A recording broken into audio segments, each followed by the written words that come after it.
Welcome aboard the National Football Show. It is Super Bowl 56 week. How you doing? How are you doing, baby?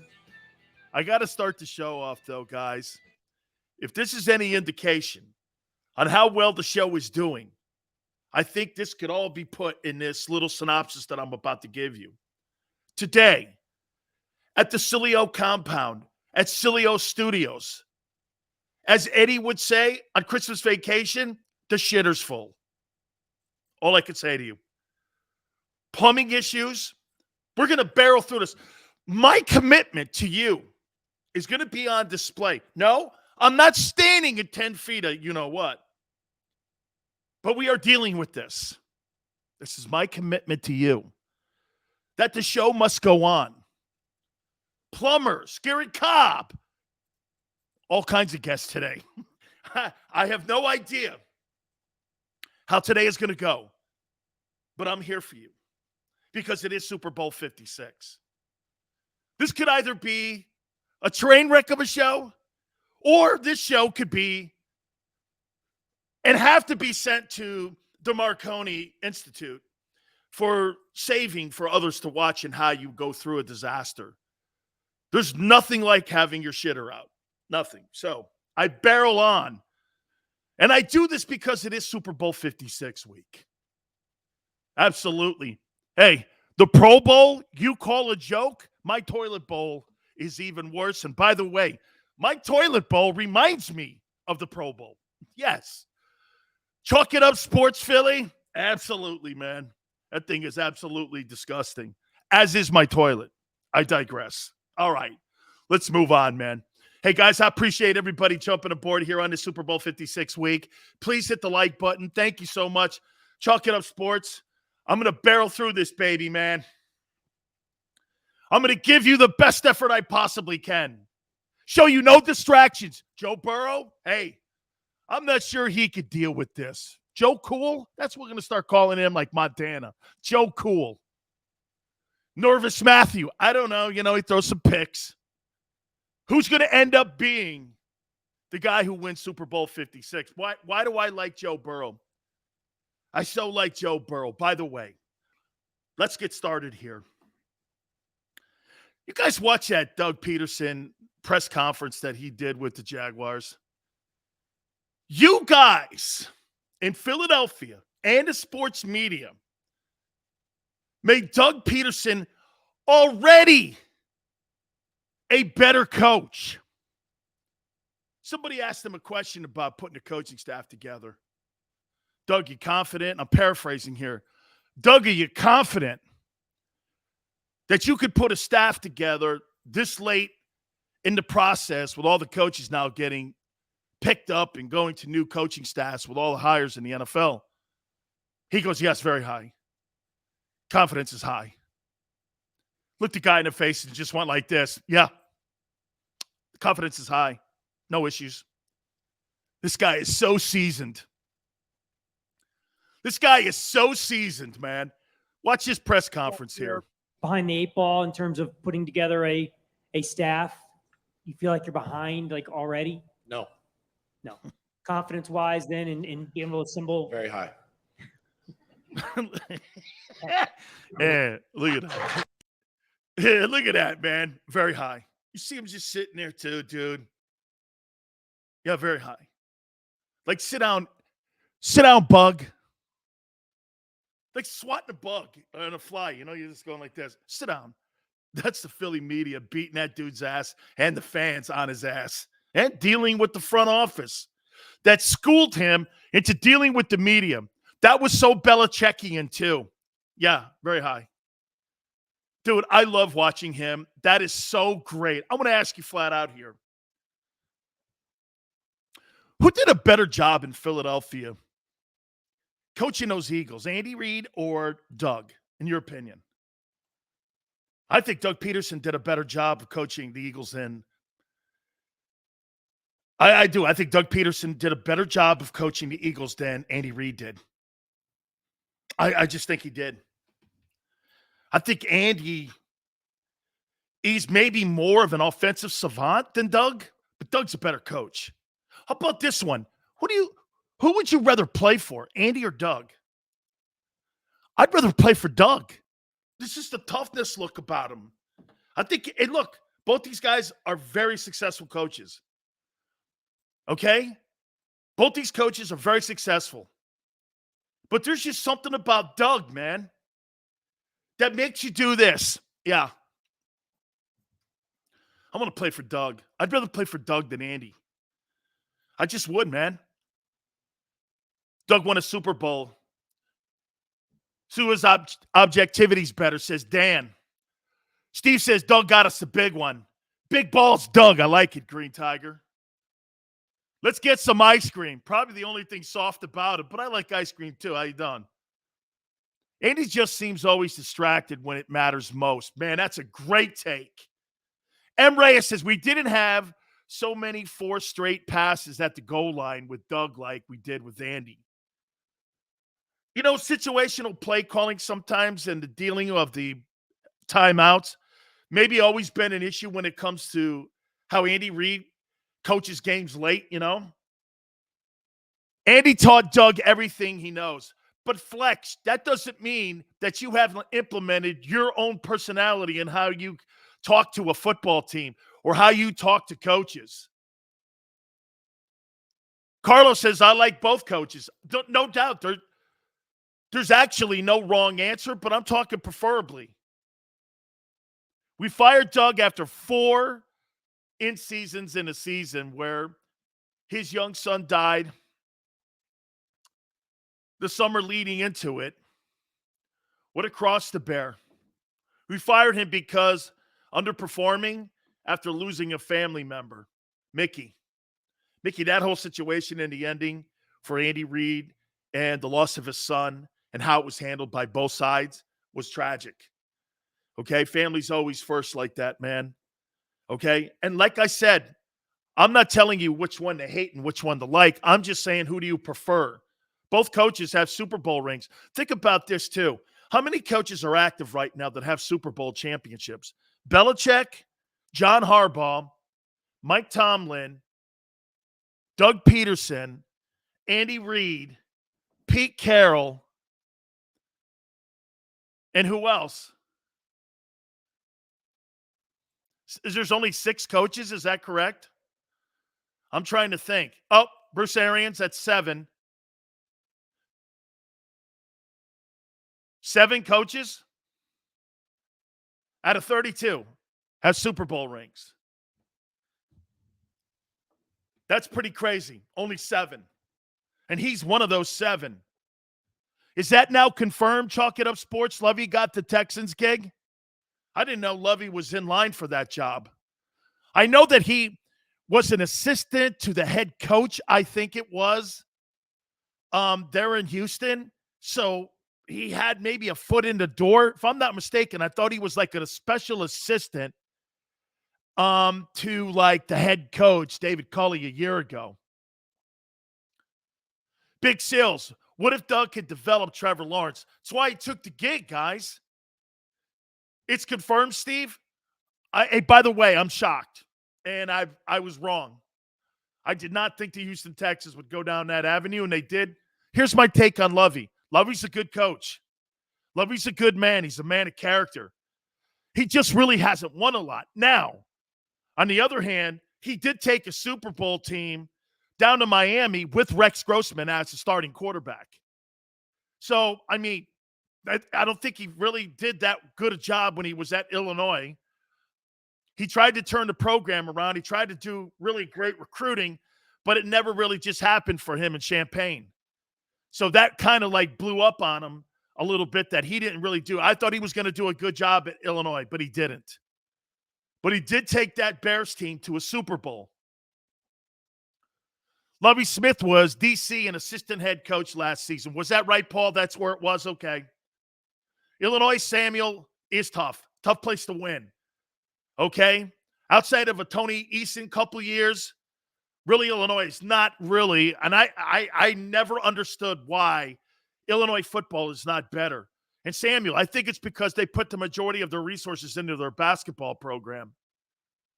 Birdman says, Jags are my AFC team now for sure when it comes to picking a team coming up this year. Never had one before, but I love Doug. And Reyes, I think they want a coach that would be favorable for Watson's not staying there. That's not going to change the game. The rumor was Flores and Watson would have been a solid match. There's no way. Then again, you know what? I didn't think that they would rehire an African-American coach, and they did. Mickey says Carson Wentz lost the room because lack of leadership. The head coach needed to step in then.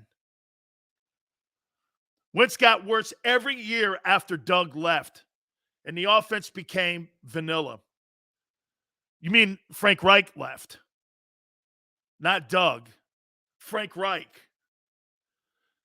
Illinois is why you know what? As good a football is in that state, it really blows my mind that they are not a better football program. Indiana's kind of getting a little bit better. Yeah, Wentz got worse every year after Reich. That's for sure, man. Alvin Kamara, I saw that got rested after the Pro Bowl. By the way, this is a note to the commissioner. Do me a favor. Stop playing the Pro Bowl. If the guys don't care, I mean, look, and it's still going to get decent ratings because it's football. But what you're doing is you're giving your fan base shit product right now. I mean, really, you're not in a position right now to sit here, and you're not in a position now where that football team's going to be winning ball games. Okay? That whole entire Pro Bowl is a shit show now. Nobody's trying to win a ball game. Nobody cares. The players don't even want to be there. Williams says Texans trying to get Watson to stay. No way. Lovie Smith staying? And because they hire a black coach? You know, I will say this, though, to your point, William, not to think that maybe it's not true. You know, the one thing the Houston Texans didn't do. What is the one thing the Texans didn't do to Deshaun Watson? They didn't smear his name in any way. Okay? The two-handed touch bowl, man. The thing was terrible. It's a good point. Think about it. You know how most players, when they're getting ready to get knocked out and they're getting ready to move on, every organization does what? You know, they start smearing the guy before he walks out the room. Now, this guy was this. He was never a leader. He was a piece of shit. He was this kind of guy. Texans really haven't smeared him. They really haven't talked in any negative way whatsoever. Okay? I mean, they really haven't. So maybe there could be something to that. Lovey's a real good character guy. And I find it hard to believe. And I'm going to say this to you too. Lovey taking that job, if there's racist people in that organization or a tenor or a tone, Lovey would never have taken that job. He doesn't need the money. He wouldn't have taken that job. He's a man of character. So I've got to believe that Lovey crossed all the T's and dotted all the I's here. By the way, hour 2, Garry Cobb's going to join us live from Los Angeles. He's doing work for Fox 29 and also the National Football League. Big Sills, what's up there, man? Appreciate it, Noodle. The Pro Bowl has been designated into trash, and it's degenerated into trash, I should say. Absolutely. They should just play the first-year guys or rookies and just play a rookie game or whatever because, man, I mean, it just doesn't make sense to even play the ball game. The players don't want to play it. Cully was light-skinned, so he's not black. I'm not sure what that means. Is that not racist? Who said that? Was light-skinned, so he's not black? Who said that? Yeah, you see now, hey, Joe Rogan and all these guys out there, they're like, well, Stern used the N-word. And I'm going like this. They don't care about Howard Stern right now. Howard Stern, nobody cares. They care about Joe Rogan because guys get 10 million viewers a day. Okay? That's why they care. They don't care about that other stuff. Well, Howard did it. Oh, yeah, okay. Well, nobody cares. Anyway, I digress. Houston Anchor says there's a criminal case, but I'm not sure if the person didn't understand law. Samuel, there is no criminal case against him. There's absolutely no criminal case. I heard that winning team makes $150,000 a game check. Okay? I don't know. Two worst teams play for number 1 pick. Oh, yeah. Hey, I love that, man. I like that. You got to run to the football in the middle of the field. Joe Rogan looks like a thumb. Sure. Okay. All right. Let me add this one in here now. So I just watching Doug Peterson's press conference, man, that made me just go like this. I want to play for that guy. As good a coach as Andy Reid is, he totally looks like a player's coach too. Andy looks like a great guy to want to play for. Okay? Make no mistake about it. And Xander goes, hey, Doug's a legend. I think that's the guy that fits my personality. He's just standing there too up at the podium. None whatsoever. And you're like this. And next question, Fleabug. Excuse me. What'd you say? Hey, I can't see you. Stand on that Tokyo phone book. I can't see you. What'd you say, Junior? Yeah, okay. No, I don't have to worry about. I don't have to worry about putting a staff together, son. This is what he really meant. I'm going to play Skip Bayless here. And I'll tell you what Doug Peterson actually was telling that reporter. Excuse me, kid, I can't see you. Where are you? Oh, okay. I see you back there in the back room. Yeah, can you do me a favor? Can you put the Tonka toy down? Yeah, okay. Right. What? Yeah, okay. Stand on that Tokyo phone book. You might need another one. Now, what was you saying? Putting a coaching staff together. I don't have to put a coaching staff together because I've got 70 resumes on my desk right now people who want to come and coach for me. Okay? I'm going to be able to handpick whoever I feel like I want to have come join me, and I trust. We're not having any of that shit in Philadelphia where I can't pick my coaching staff. That's not happening. You're telling me to fire wide receiver coaches? Fuck that. That's not working here. That is not working here. I'm going to pick every guy who's loyal to Big Dougie.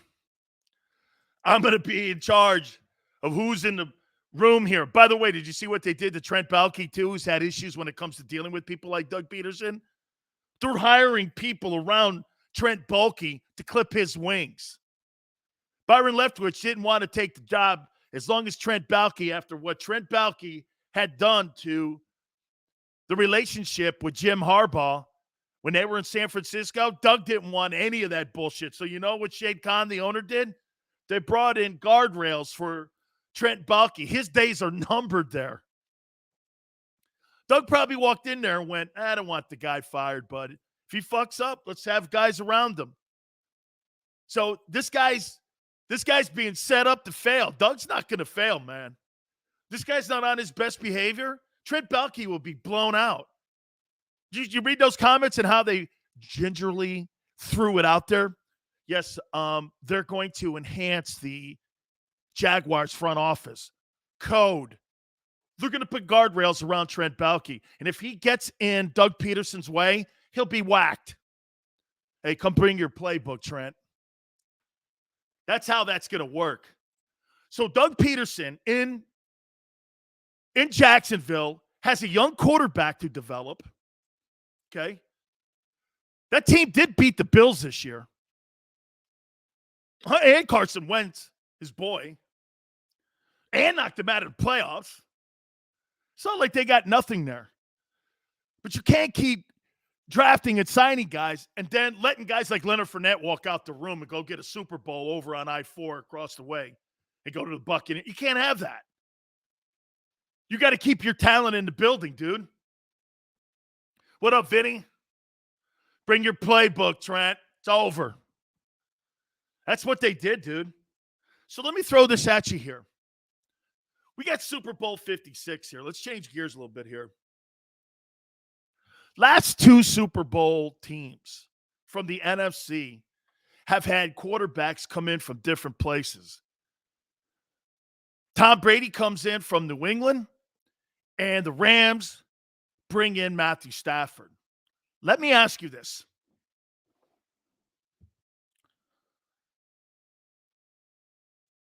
How should the Eagles look at this offseason here? Do you draft a quarterback? I'm not talking first round, maybe you think. Do you look for a talent in the draft? Or do you go and you look at a veteran guy? Matthew Stafford has worked in Los Angeles. Sean McVay wanted to upgrade the quarterback position from Jared Goff. Know this, Jared Goff got the team to a Super Bowl. It wasn't like Jared Goff wasn't winning ball games, but he was so unreliable. And I think Sean McVay saw his ceiling. This is who we are. This is who we're only going to be. With Matthew Stafford, he's the guy that throws us out of trouble. And I love quarterbacks like that throw you out of trouble. Guy has 2 picks, no worries. He can still throw you back into a win. Brady's one of those guys. Rodgers is one of those guys. Wilson is one of those guys. Right? What up, Spa? Appreciate you coming aboard. Is the organization going to go veteran? Are they going to try to bring another veteran in? Where do you think their mindset is? When you look at what's happened the last 2 Super Bowls, Brady goes to the Bucs, changes the culture around. Stafford goes to Los Angeles, enhances the culture. We are now saying this about Matthew Stafford. Stafford was just up in Detroit, and he couldn't overcome Detroit's and just the ineptness of the program and of the front office. He couldn't overcome that. Bad coaching, bad personnel decisions. He couldn't overcome it. He comes to an organization run by Les Snead and Kevin Demoff with the Rams. Ownership is Stan Kroenke. This guy's money bags, married to one of the Walmart girls. This guy's got a franchise now that is willing to spend anything and do anything to win ball games. You see, the Rams have to make a brand in LA. How many games have you watched with the Rams and you say this, Jesus, man, do they ever have a home field? Are there any fans there that like the Rams? You couldn't do that shit in Philly. So my point is, do you think the front office goes into a position where they look at a veteran? Chalk it up sports. That throw Stafford made to Cup to beat the Buccaneers, man, that was spectacular play calling too. And you're right, Goff doesn't make that play. Goff overthrows that play. Absolutely, he overthrows that. Couldn't overcome Rodgers in the NFC North. Okay. Couldn't overcome that. Packers have built a good football team too. That plays into it. But they only play the Packers twice a year. What about the other games?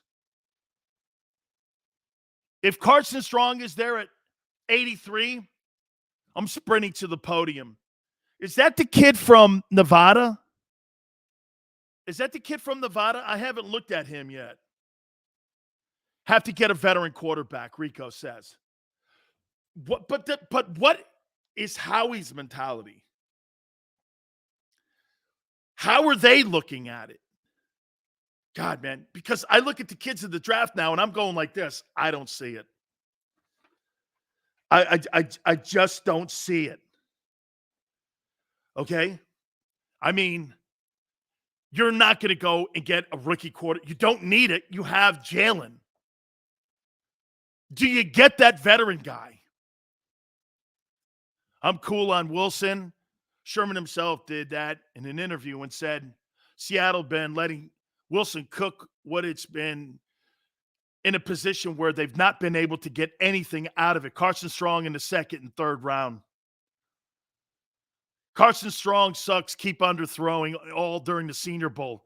The only guy that actually looked decent in the Senior Bowl, I thought was that kid Kenny Pickett from Pitt. Detroit got screwed by the refs against Dallas in the playoffs. I think that was his second or third year, if I'm not mistaken. William, that may have been the second or third year. It will take years to develop a young quarterback, which they don't have. Howie's white whale is Russell Wilson. Desmond Ryder, I don't see it. Guys, do me a favor. Please hit the like button here. I say you go veteran quarterback. Now you've got to determine, okay, because look, here, Xander and I have been saying this. I want one of those. Well, one of those could also mean veteran quarterback now. Guys, I hate to say it to you, and I'm not going to qualify my takes any longer on Jalen Hurts. After watching Stafford get his team as a veteran to the Super Bowl, Brady a year ago, all the young, talented players that are in the NFL today, especially on the AFC side at quarterback, the Eagles need a better quarterback. And I don't want to sit around and wait for Jalen Hurts. I don't want to do that. Not with all the draft choices you have. And I don't think you have to give up a king's ransom. Get Wilson for 5 years. Keep one of your first rounders. Trade down. Get 2 of them. Get yourself a better quarterback. Guys, this is not an indictment in any way whatsoever. And I'm not qualifying my take here about Jalen. I just think you need a better quarterback. They do. If they want to win, Dak Prescott, to me, is a better version of Jalen. If Jalen's on the Cowboys, the same stuff is being done. But when you get bounced in the opening round of the playoffs, what is it, 11 straight years or something like that? Can't be. It's not 11 straight years. How many years has it been where the Cowboys have gone to playoffs, like their last 11 times? Haven't they been bounced like in the opening round? When's the last time they got even to a divisional game? I can't even remember that. You know, you're talking about getting to NFC championship games? Flexo, so what happens if we trade for Watson and we don't even reach the Super Bowl? Then what? So you're saying that you could get the same stuff if you don't make a Super Bowl with Russell Wilson. You think that Jalen gives you the same odds, Flex, that Russell Wilson will give you on making it to the Super Bowl in a down NFC? Dak won one in 2018. Thank you, Samuel. Okay. Thanks, guys. The Bengals won more games this year than the Cowboys have since 1998, I think it is. Mickey, I think it's 98. They're 3-8 since 98. Kyler Murray wants out. Why? His football team is getting better and better every year. All right, guys, do me a favor, please. Hit the like button. Don't forget Garry Cobb in hour number 2. I'm going to talk a little Super Bowl 56, okay? Keep it right here on the National Football Show. Go for the midnight dares. Go for the memories. Go for the view that goes on forever. Go for the bubbles in your bathtub and in your drink. Go to bed whenever you want. Or don't. Go for him. Go for her. Go for the win. Go to Ocean Casino Resort. Book your trip at theoceanac.com. At Stateside Vodka, every new customer gets the world's best rocks glass. Free. What's that? A rocks glass? You're telling me that bottle is cut in half? You could say that. Holy shit. And you're telling me I can get one of these glasses for free? That's right. 1 free rocks glass per customer with each first-time purchase of Stateside Vodka. So good, it just disappears.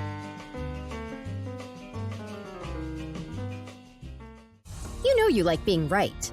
That's why you should enroll in an Independence Blue Cross plan. It's the health plan chosen by more people than any other, with more doctors and hospitals, more benefits that really rock, more of the coverage you want for the right price, including free doctor visits 24/7. It's a choice you can feel good about, because when you're right, you're right. And when you've got Independence Blue Cross, you're right where you need to be. Call 1-844-200-2583 today to get an Independence Blue Cross plan.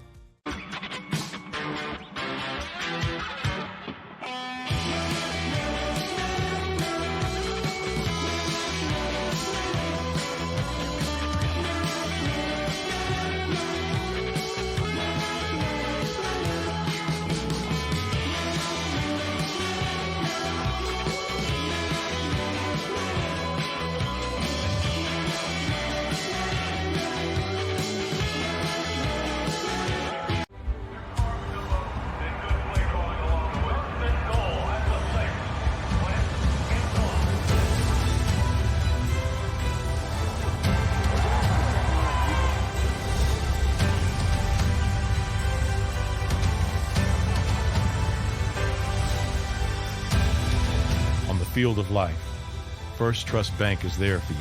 Champions on 3. 1, 2, 3. Because Philadelphia dreams deserve a Philadelphia bank.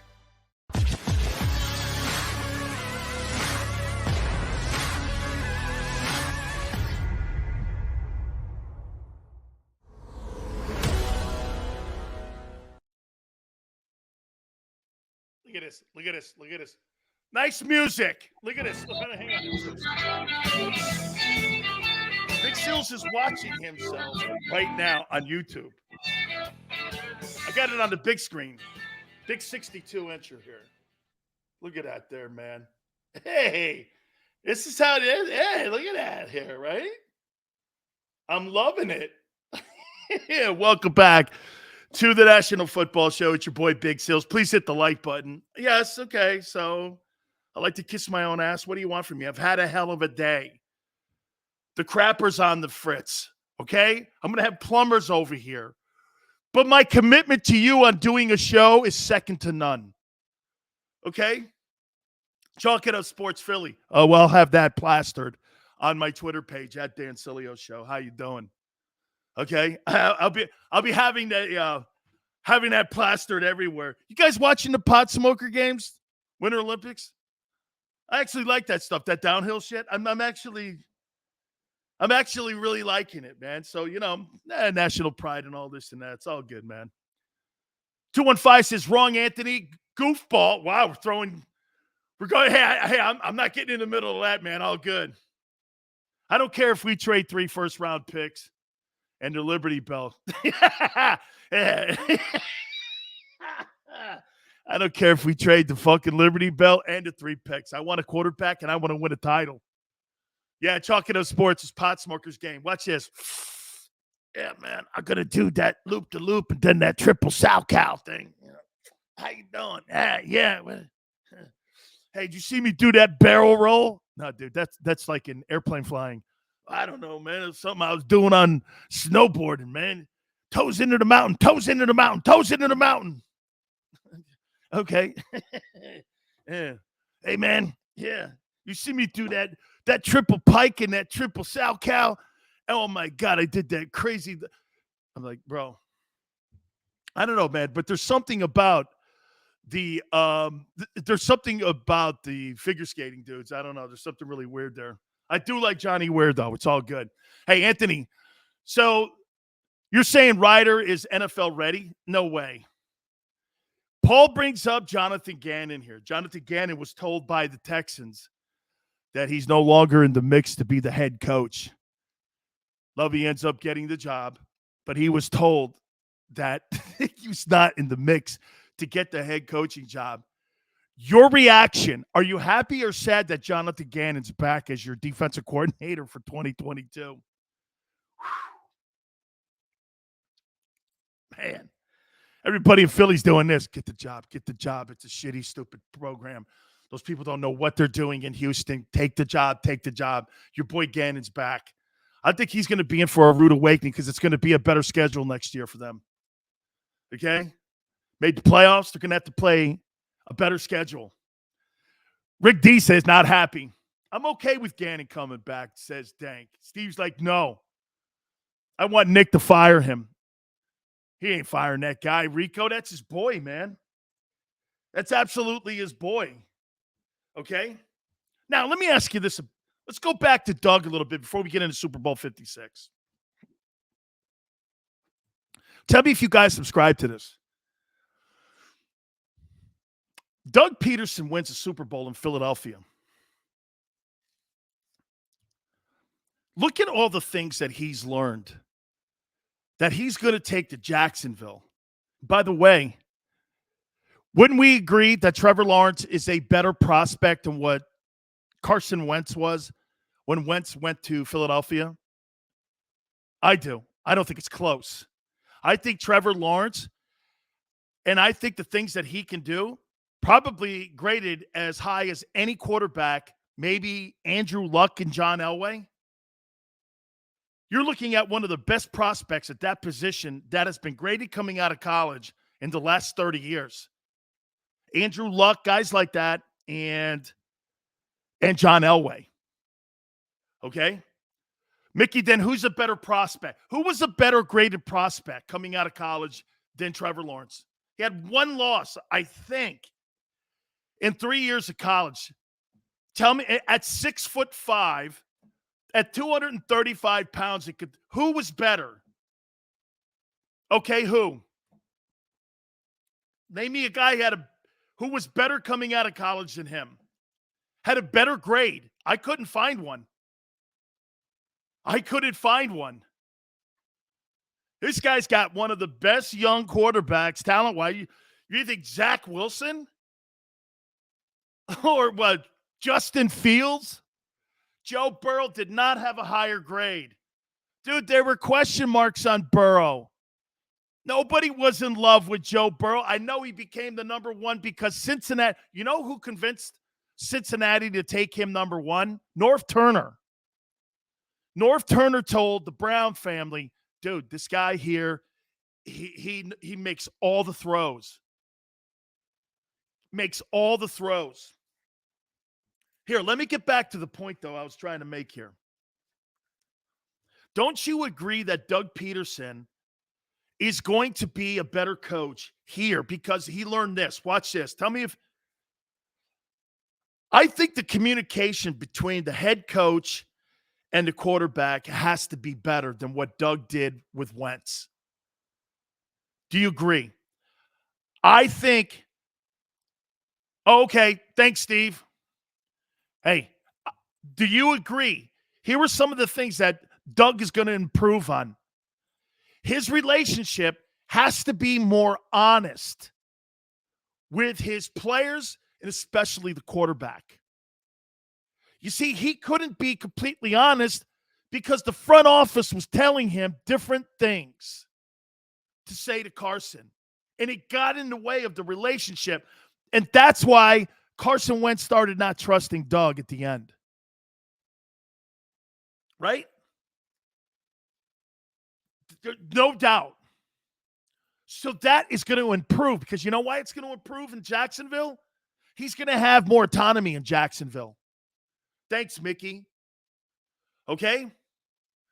You think Deuce does go down? That'd be great if Deuce Staley goes down to Jacksonville and goes with him.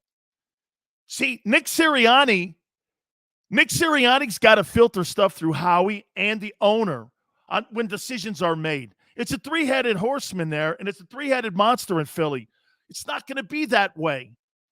Trent Baalke's going to be there, and he has to be there on his best behavior, but Doug's making the calls. Make no mistake here. The same way Andy's making the calls, there's no question. Andy Reid probably consulted Doug on this and said, Jacksonville's got a prospect, and they're going to give you complete control of the place. You have to have that. You didn't have it in Philly. Let's be real here about his demise in Philly. Doug Peterson's demise in Philly wasn't anything on the field per se. It was more on how the thing unraveled from the top down. The Eagles unraveled from the top down, not the team up. Is that right? You think that's fair? The unraveling of the Eagles happened upstairs, and it just trickled down. And then at the end, according to Seth Joyner, you had Doug Peterson going, fuck it, I'm out of here. I'm out of here. Right? I'm out of here. Now he has his own shop. So he's learned that too. Dude, and his coaching staff, okay? Thank you, Alabama Bodybuilding. Hey, man, think about this for a second. Watch this one. Now you hire a coaching staff that's loyal to you and not Howie. And you. You see, it wasn't all that bad in Philly. But the coaching staff had a little bit, like, look at the coaching staff in Dallas, for instance. Look at the amount of talking. I'm going to show you how management, and like the Eagle management, has gotten in the way since 17. Watch this. Have you noticed that Jerry Jones is front and center in public going, Kellen Moore's coming back as the offensive coordinator? Well, where's fucking Mike McCarthy in that conversation? Shouldn't that be the head coach saying that? Or how about when he's talking about DQ? And he's talking about Dan Quinn. Dan Quinn had multiple opportunities to go take a head coaching job, but he wanted to come back because eventually he wants the Cowboy job. Why is Jerry doing that? That undermines your head coach. Okay, Mike McCarthy's not picking his coaching staff. This is what Andy, I'm telling you, has consulted Doug on, saying, dude, you got to get your own coaching staff in there. You can't have fucking people coming in like that and aren't loyal to you, loyal to the management. And that's kind of what you got a little bit in Philadelphia. You know, Sirianni had some say in the hiring, but get this. I'll show you how it works, guys. That's right, 215. Doug is a locker room favorite. There's no doubt about that. How about this? Like I said, though, this is what Howie Roseman and these other guys ended up doing when it came to picking a coaching staff. What they would do is they would write down about 30 guys on a list, and Nick Sirianni would go like this. Yeah, I know these guys. Yeah, I know that guy. So the cards were decked, and they were shuffled the way that the front office wanted. Yeah, you could pick your own coaching staff, but from this list, you know what I'm saying? There were probably 50 people that they all agreed on were good coaches. And Nick got a pick from those guys, knowing that those guys had some relationship with Howie and the owner. That's how you, again, like you say, you rig the coaching staff. Yeah, you're going to be loyal to Nick on game day, but the rest of the week, you're kind of with one ear open to the front office. That's not loyalty. And when you're trying to motivate men to win games, you can't have front office people dipping their toe into the locker room. The fuck do they know? And that's what Philly's got issues with. That's what Dallas has issues with. But I'm going to say this to you guys. I'm going to put this in your ear here. I think this is where the league is going. You're not seeing these John Gruden guys being hired like that any longer. Guys like Doug Peterson, man, they kind of scare owners because owners want that front office with those metrics and all the numbers and all the statistics. They want all those guys in line. That's why, who's the guy again, McDaniel? What is his name? Mike McDaniel got the Dolphin job? Who the fuck is that? Mike McDaniel, Brandon Staley, Nick Sirianni. Who's the guy in Chicago? Who are these guys?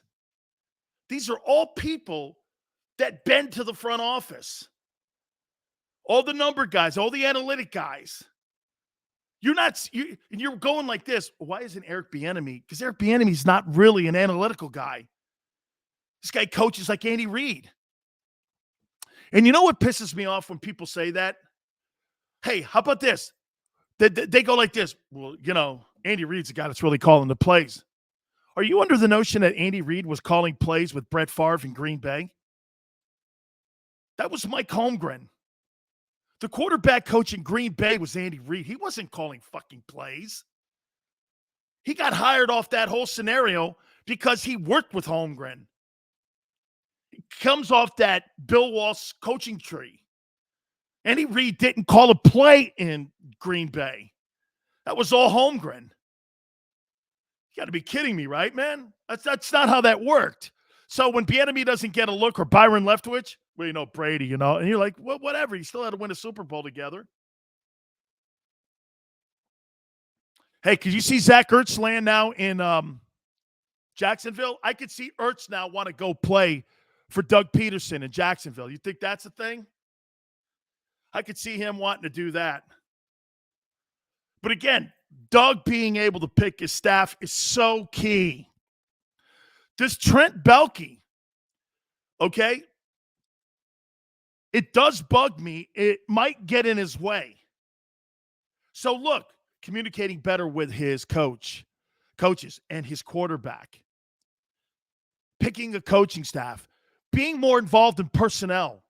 I'm not saying he's going to go out there and go to all these colleges and interview these kids, but he's going to tell these people what he's looking for and what kind of guy he wants as a Jaguar under his watch and what he wants on the roster.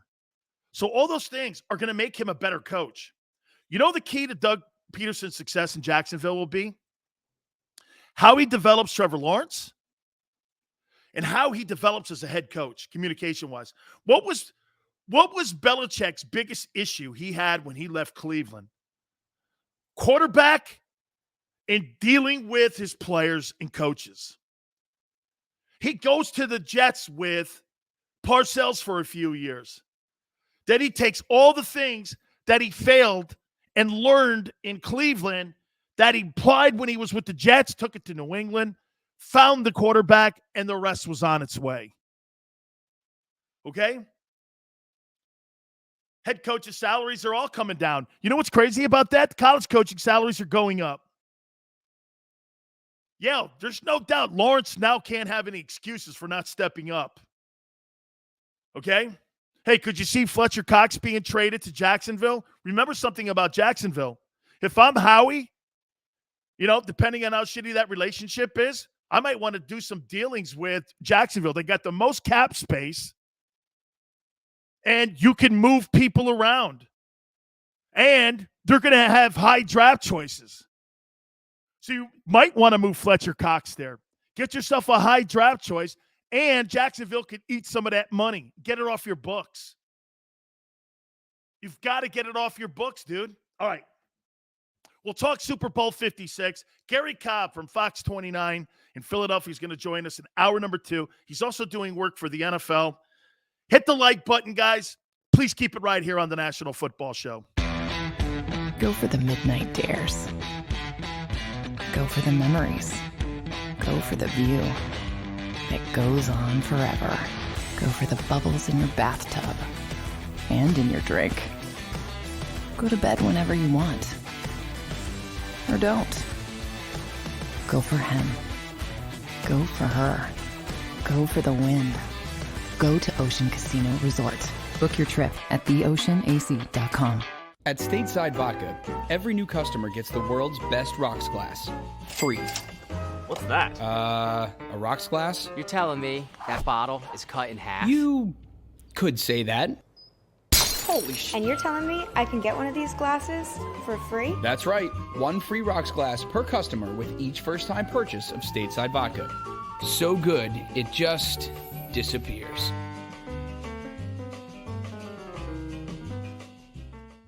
You know you like being right. That's why you should enroll in an Independence Blue Cross plan. It's the health plan chosen by more people than any other, with more doctors and hospitals, more benefits that really rock, more of the coverage you want for the right price, including free doctor visits 24/7. It's a choice you can feel good about, because when you're right, you're right. And when you've got Independence Blue Cross, you're right where you need to be. Call 1-844-200-2583 today to get an Independence Blue Cross plan.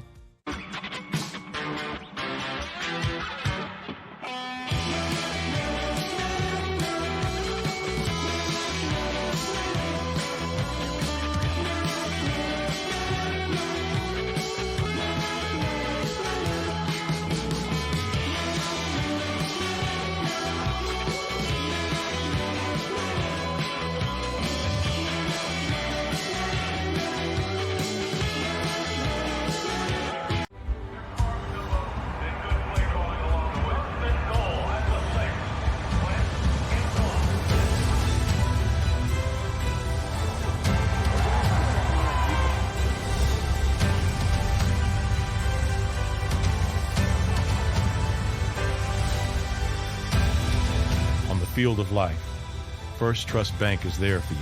Champions on 3. 1, 2, 3. Because Philadelphia dreams deserve a Philadelphia bank.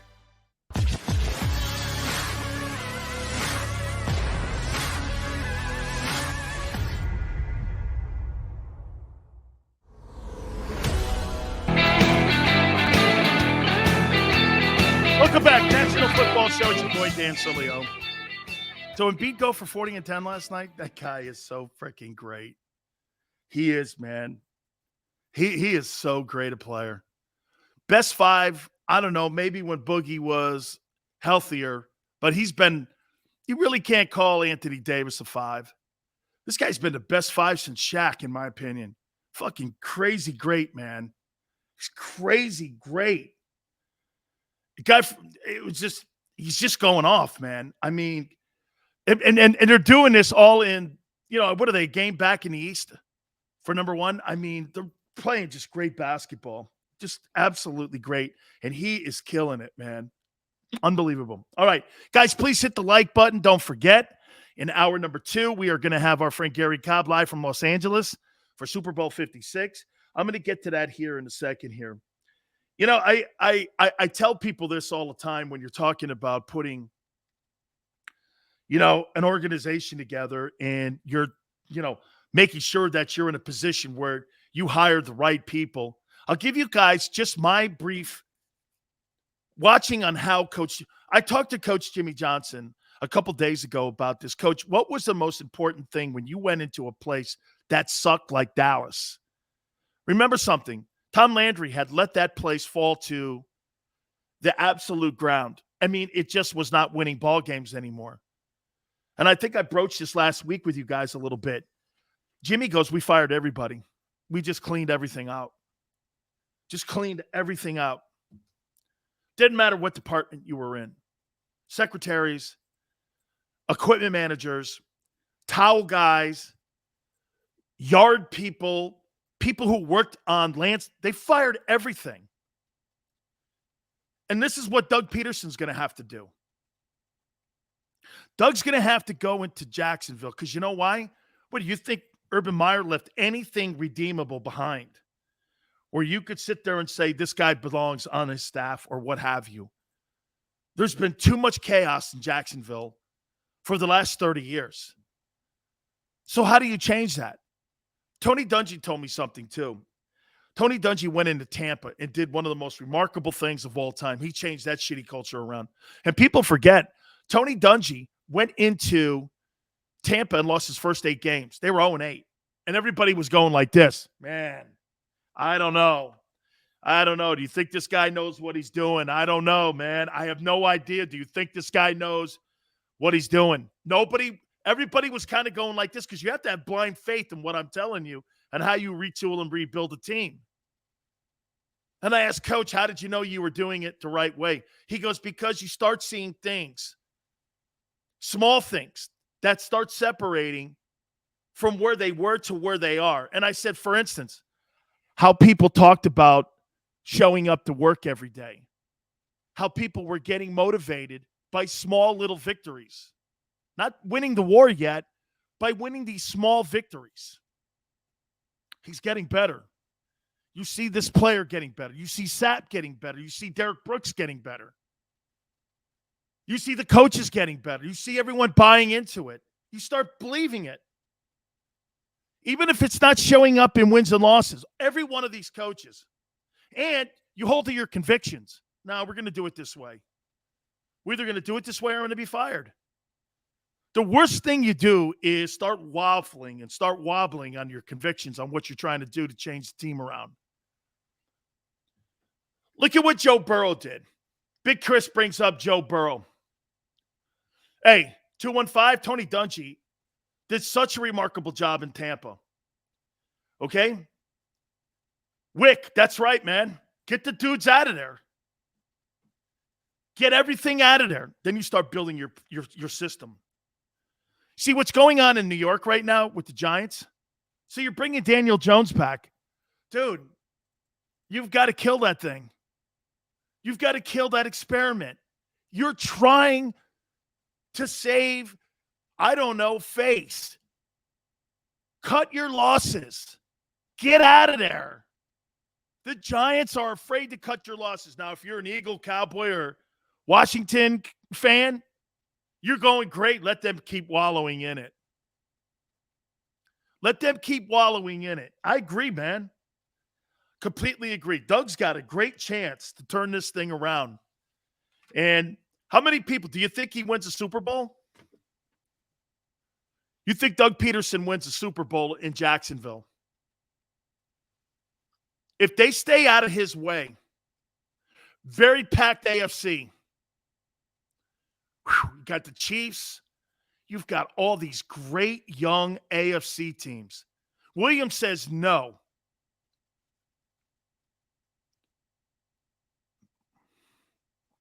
He's too good a coach. He's too... Man, winning a Super Bowl. You see Andy Reid going from the Eagles to the Chiefs. Okay? I mean, he went from a meddling front office, but a good organization in Philadelphia to one of the premier organizations in Kansas City. The Hunt family runs that team, and they are a bell cow franchise in how you run your football team. 2 to 3 years, 215 says. No, Jags ain't winning no Super Bowl anytime soon. So you think your guy Nick Sirianni will win a Super Bowl before Doug Peterson? Or do you not think Doug's get? Wait a minute. So now, do you not think Nick Sirianni? I'll ask you the question on Sirianni. You think Sirianni wins a Super Bowl in Philadelphia? I don't think we've ever asked that. You think Sirianni wins a Super Bowl in Philly? I like it. I have not asked you that. You don't think Doug, hang on here. You don't think Doug Peterson can win a Super Bowl in Jacksonville, but you think he can win one in Philly? Nick Sirianni? Come on, man. And he's got the better quarterback prospect in Jacksonville. Flex says, I assure you the Eagles will win a championship before the Jags. So your money's on Sirianni winning a Super Bowl before Doug. Big Chris says Doug will be legit, one of the greatest if he gets another ring. Matt says, no, I don't think Nick wins in Philly. Big fish, little boat, not with Gannon and Hurts. No. Doug wins one first, says Samuel. Mickey says we have the best O-line in the league. So you think Sirianni delivers a Super Bowl instead of Doug Peterson? My money on flower power. Huh? What argument did I make? Hey, Dank, that sounds like me, man. Christopher says Desmond is 44 in 4 years. Yeah, playing Navy, Memphis, Eastern Sidewinder, nobody, and Helen Keller University. Had great vision in that game. How you doing? Never said he was better. Okay, Dank. All right, man. All right. You know, never said I was the best scroll reader. BF, what's up, brother? Appreciate you coming aboard. So, sir, some of you think really that Doug doesn't win. What's the best Doug Peterson does in Jacksonville? I think he can win a Super Bowl there. Shane Khan's one of the top 5 owners in the league when it comes to money. All good, Dank. It's all good, brother. Helen Keller University. Oh, yeah. That was a tough game, man. It was tough seeing downfield, you know. Saxonville. I love that. XC's really tough. I'm with you. A lot of talent on that side of the football league. Absolutely, man. They've never won one. No, Mickey, I think they've been to 2, and I think they've been to 2 AFC championship games in their history, if I'm not mistaken. Slow the scroll. Can't. A lot of folks on with Big Sills. How you doing? Oh, by the way, oh, yeah, man, I got a call. Yeah, Sills, I was at a high school thing, man. I'm so disappointed. I'm going to be in L.A. the whole time, so tomorrow, Tuesday, I'll come out for you, man. Please just let me know. I'm so sorry. You know how much I love you. Tackle sack. Yeah, I get it. Coach Ogeron will be with us tomorrow. It's all good. Oh, Sills, man, I'm so. I was like, all right, that's all right, Coach. You know, man, I don't fret. Think I'm Xander? I don't panic. Hit the like button, right, Matt? Hit the damn like button. Yeah, Xander's the one that panics. Big Sills never panics. Yeah, you should see my crapper today. Holy cow. It's right off to the left. Wonderful, pungent smell. Stings the nostrils. Trade Hurts. What up, FSG? How you doing? Trade Hurts to who? The Toronto Argonauts? Coach Sirianni. That's your boy, man.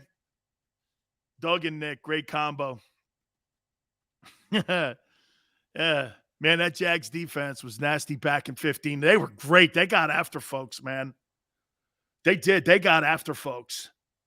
That's a good football team. That was. Hey, was that the Bortles team? Was that the Blake Bortles team? I want to say that Xander takes the blame for no-shows. Xander takes the blame for everything. Don't you know how a producer works, dog? Okay? Shit show, it's his fault. Great show, it's mine. Ideas are all mine, not his, if he has any. Yeah, they're all mine, man. That's how a host works. Don't you know how that works? Host takes credit for everything and shits on people. Hey, I sound like a coach in Dallas. How you doing?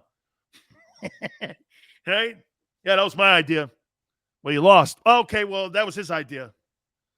Yeah, absolutely. Okay, I'm going to take a brief timeout if you can. Do me a favor, please hit the like button. We'll get into hour number 2. By the way, we have Garry Cobb at the bottom of the hour live from Los Angeles for Super Bowl 56. You keep it right here on the National Football Show. Go for the midnight dares. Go for the memories. Go for the view that goes on forever. Go for the bubbles in your bathtub and in your drink. Go to bed whenever you want. Or don't. Go for him. Go for her. Go for the win. Go to Ocean Casino Resort. Book your trip at theoceanac.com. At Stateside Vodka, every new customer gets the world's best rocks glass. Free. What's that? A rocks glass? You're telling me that bottle is cut in half? You could say that. Holy shit. And you're telling me I can get one of these glasses for free? That's right. 1 free rocks glass per customer with each first-time purchase of Stateside Vodka. So good, it just disappears.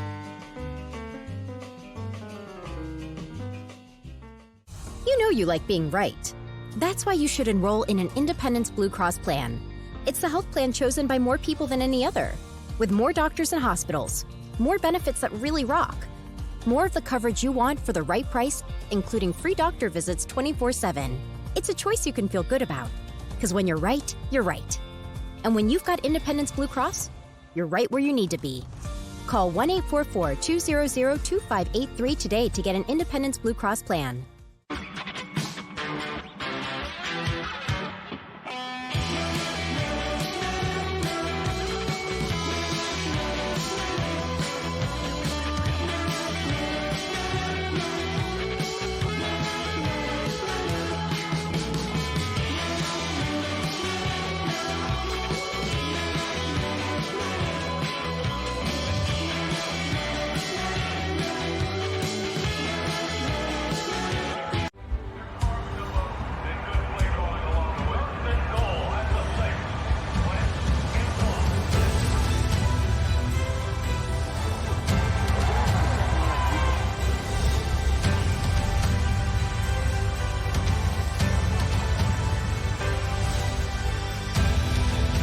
Field of life, First Trust Bank is there for you.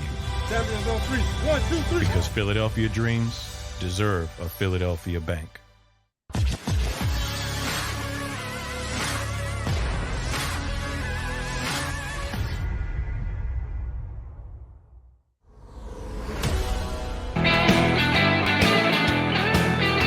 Welcome back. National Football Show. It's your boy Dan Sileo. Yeah, I started out by telling you we have plumbing issues in the old Sileo studios here, so we're fighting through it. No, I'm not standing in a pile of crap here. Almost. But we forge on. It's Super Bowl 56 week. We appreciate everybody jumping in here with us. Garry Cobb will join us at the bottom of the hour. It's big smells today. Oh, yeah, baby. We're ripe. Done. Oh, yeah. My wife just gagged out of here. That's crazy. Anyway, all good, man. So Cobb will join us at the bottom of the hour, man. So we look forward to talking to Gary. He's live in Los Angeles for Super Bowl 56. Guys, can I? No Mexican food today. No. It wasn't any of that. Smells like the Washington Commodores. Okay. Smells like, wait a minute. I know what that smells like. It smells like Florida Gators. Yeah, it smells like their football program. Yeah. It's got a gator smell to it. Yes. Hold on. Yeah, it smells like Gainesville. I didn't realize what it smelled like. It smells like Gainesville.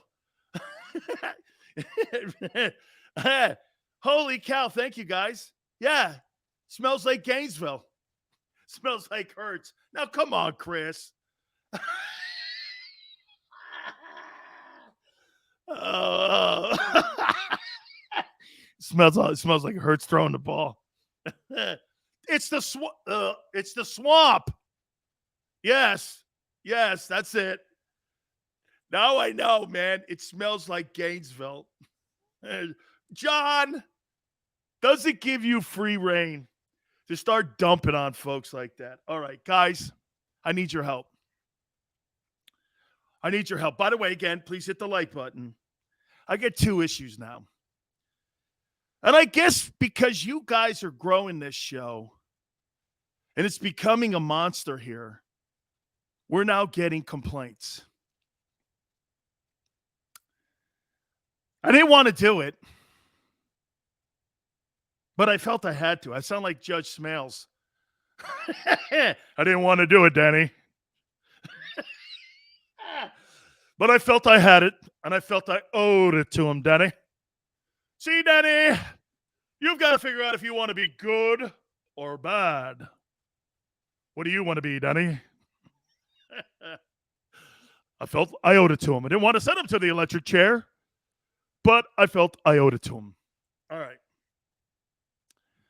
So help me out on this one here. You guys know the Fanatic. And by the way, John Kincaid was great last week, right?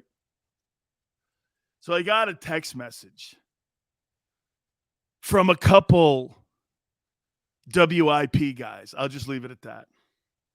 They said that WIP and Odyssey in Philadelphia would rather have their host going on their platforms and their stream shows instead of shows like yours. I said, shows like mine or my show? Well, they use your show as an example. You know, you're going on shows like Sileo's. And I was like this. Come again? Really? WIP? Okay. Hey, you. I got a text message over the weekend from 2 hosts. Yeah, you know, one of them I'm trying to get on, or I was, and the other one had been on. And I get these text messages. And I was like, okay. And I was like, so WIP doesn't want to put their people on my show anymore. Or shows like mine. And I was like, hey, look what you guys are doing. You guys are stirring the pot up. I think maybe they got a little pissed off because I think they know that I know who Angelo's replacement is. Most likely going to be Mike Golick. Okay. Hey, chalk it up sports. I don't know, man. I was just sitting there watching the Olympics and out of nowhere, Matt Hatter. Oh, fucked up.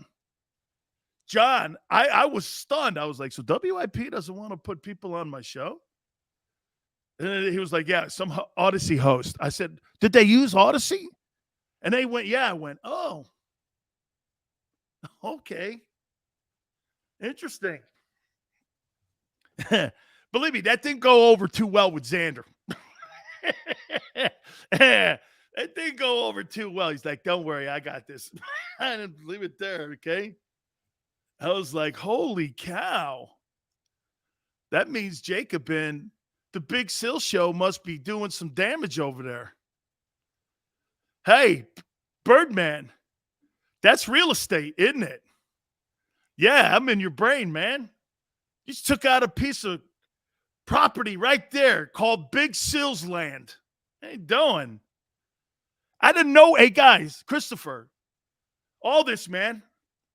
I just was like this. I go, wow, okay. Did they actually use the name of my show? They went, shows like yours. And I went, oh, shows like mine. And you know what's funny? I had that host on last 25 years anytime I wanted. All of a sudden, they told him he couldn't do it. And he was making excuses up because it was Eagle season. I figured the Eagles were done. They'd rather have me go on the platforms they have and the stream shows. I was like, I've never heard of them. Yeah, IP just started this new stream. I go, Wow, that's funny. Does anybody watch it?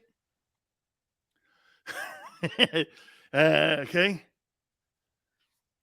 Smile says WIP ain't got that kind of weight anymore. Okay. Hey. Thanks a lot, John. I took it as a merit badge.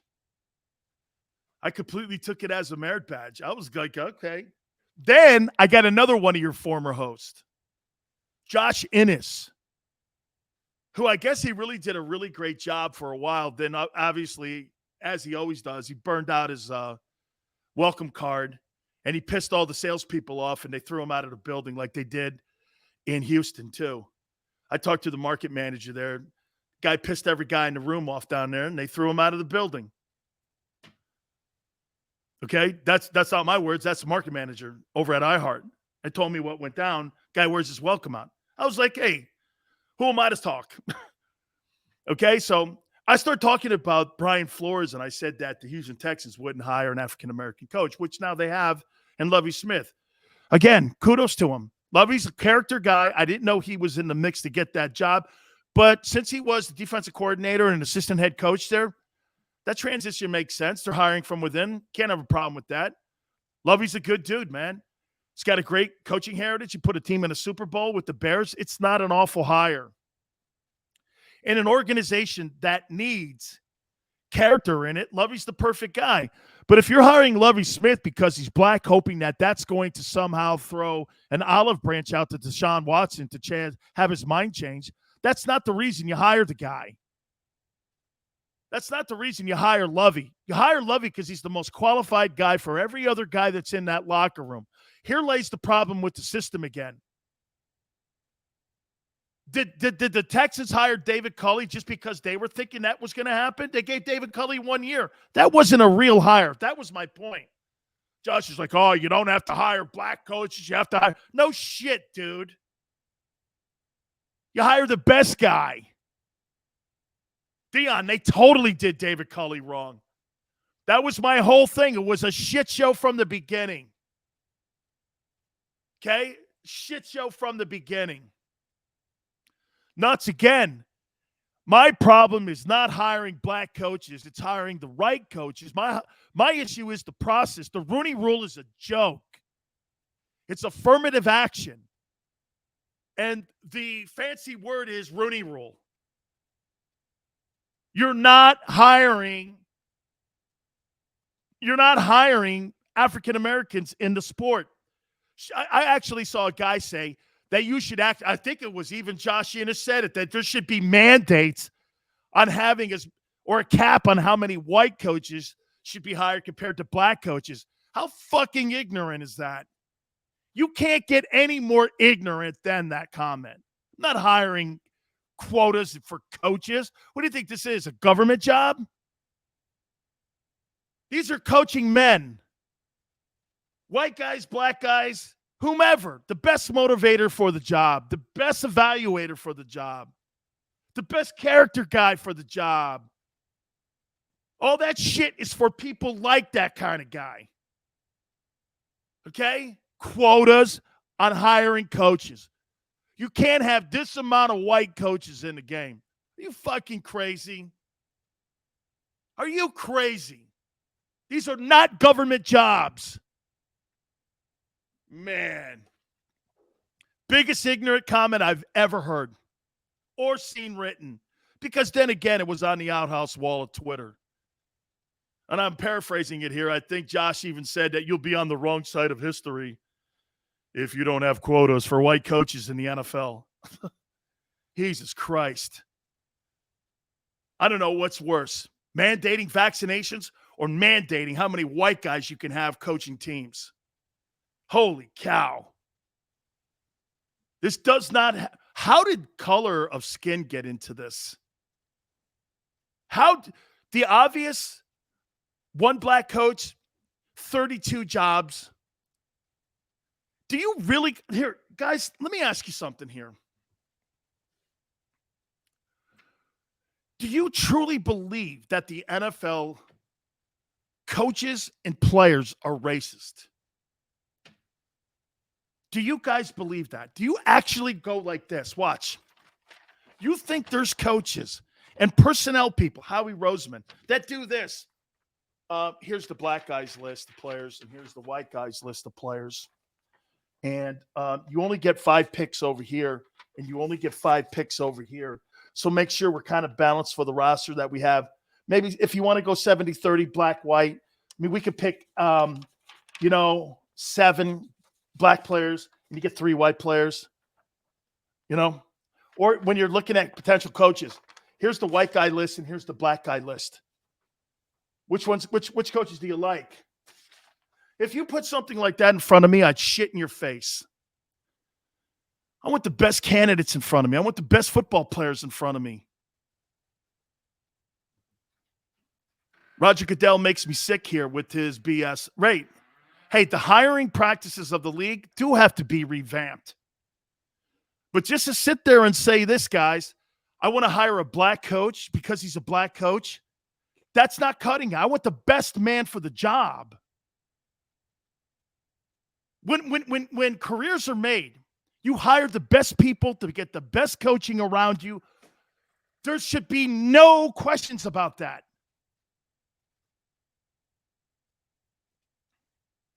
No, the owners are racist. That's the point. So you think Bob Kraft is racist? You think Jerry Jones is racist? Let's take a look at the highest paid players in the league. Well, that's Dak. Okay. Russell Wilson. Deshaun Watson. I mean, 4 of the top 5 players in the league are African American, are the highest paid players. That's racist? I mean, this whole thing here, man, it's way out of hand.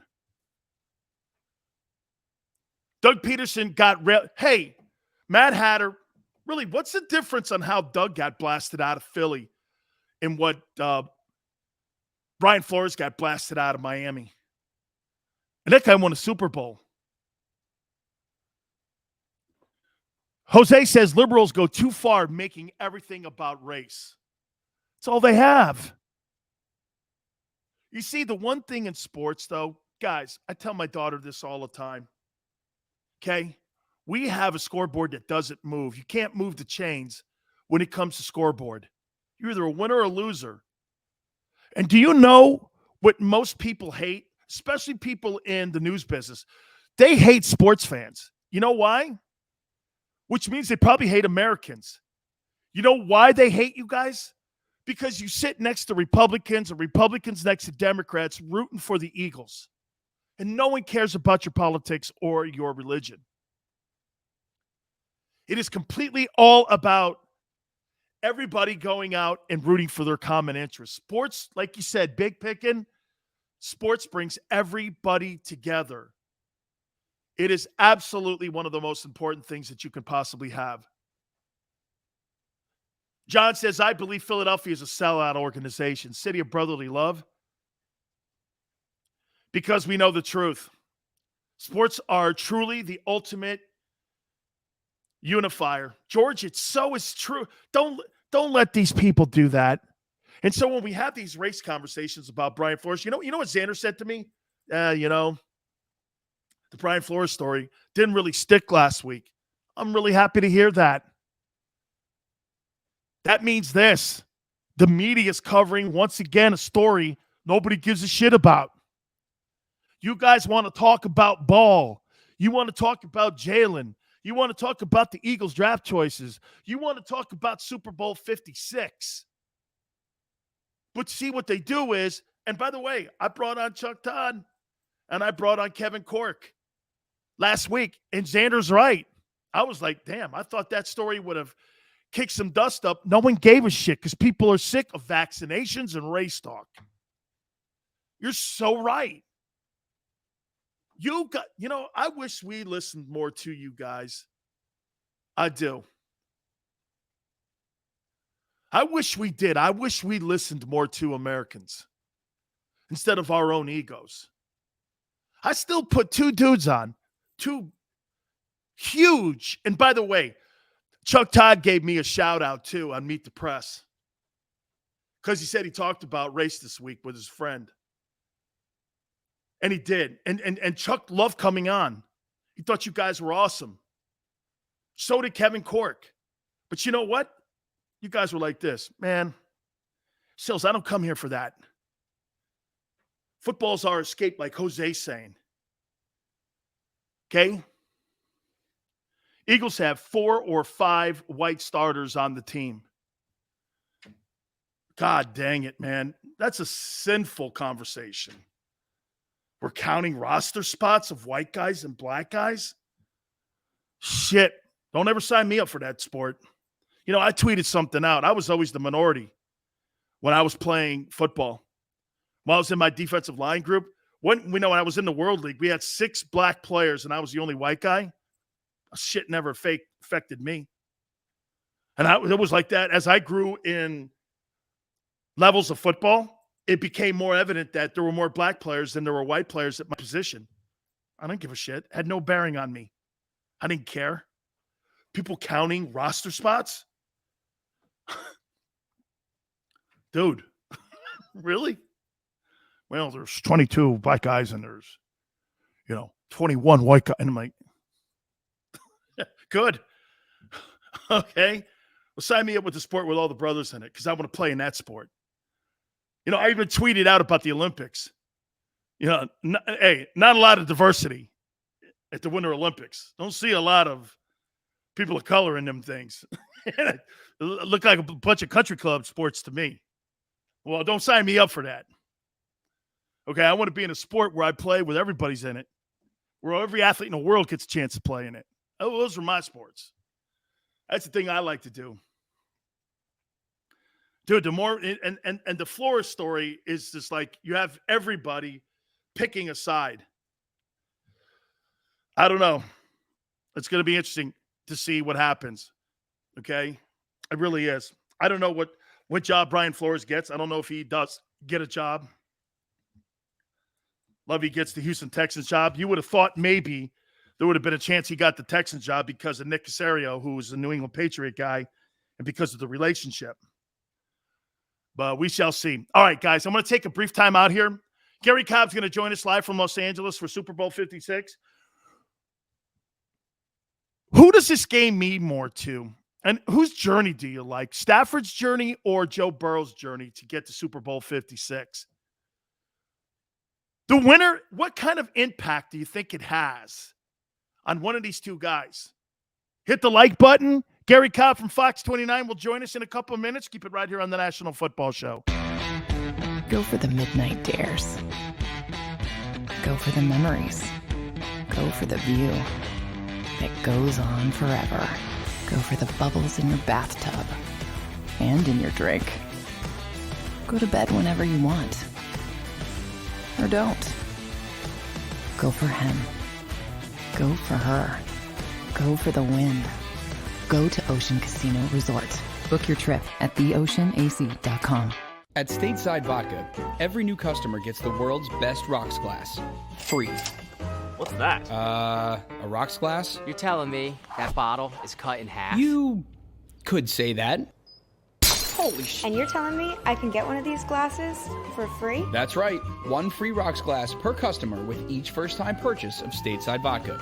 So good, it just disappears.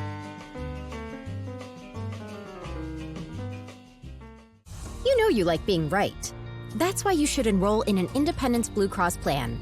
It's the health plan chosen by more people than any other, with more doctors and hospitals, more benefits that really rock, more of the coverage you want for the right price, including free doctor visits 24/7. It's a choice you can feel good about, because when you're right, you're right. And when you've got Independence Blue Cross, you're right where you need to be. Call 1-844-200-2583 today to get an Independence Blue Cross plan.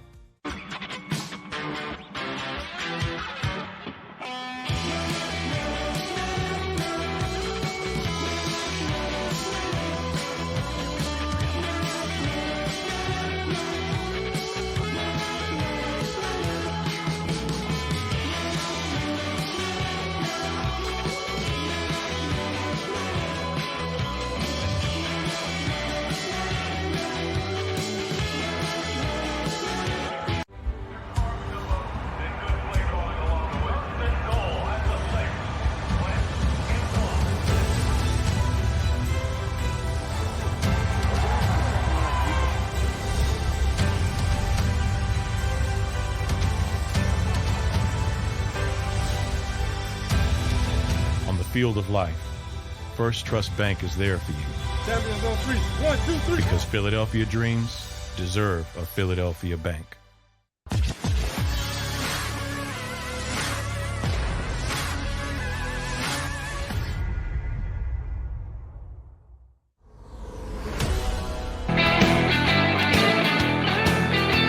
Welcome back. National Football Show. It's your boy Dan Sileo. We're going to run down our friend Garry Cobb, who's live in Los Angeles getting ready for Super Bowl 56. He's there for Fox 29 and also the National Football League. So we are very, very excited to get our friend on. We'll reset everything that we tease going into this block here in a second. But live in L.A. and back in a place where my boy went out there, man, and played in the Coliseum. And it's got to feel a little home. I even see some USC red on him right now, man. It could be some Scarlet going on. How's it feel to be back home there in L.A.? Well, it's great. It's great because, I just rolled in, but, of course, I'm familiar with a lot of the surroundings. And, there's excitement, of course, because of the upcoming game and everything. And it's just a great, great feel because right away you get in. Folks are talking about what's going on. Joe Burrow has gotten a lot of people's attention. He's really put heat on every young quarterback. Joe Burrow has turned up the heat because he's got his team there. I mean, look how many quarterbacks. A guy like Dan Marino. I mean, one of the greatest quarterbacks ever stepped back there. He came to this dance one time. He thought he was going to come back numerous times. Everybody else thought he was going to keep coming back, but he didn't know that was his only time, And you've seen a lot of great quarterbacks who have never come in, don't have a ring from here, So it's not everything is about the quarterback, but a lot of things are about the quarterback now. Absolutely. This is a time now where you're looking, especially in this era now, Garry, that the quarterback position is so under the microscope. If you don't have that guy, you're not going to get to one of those games. Real quick, though, before we move on here, you played in an era, though, for USC. Come on, let's be candid here. The USC Trojans were more popular than the Los Angeles Rams. Yeah, you're okay? right. And Come on. If they get things going, they'll probably be more popular than them again. It's just something about the excitement of the youth, we always were more popular than the Rams,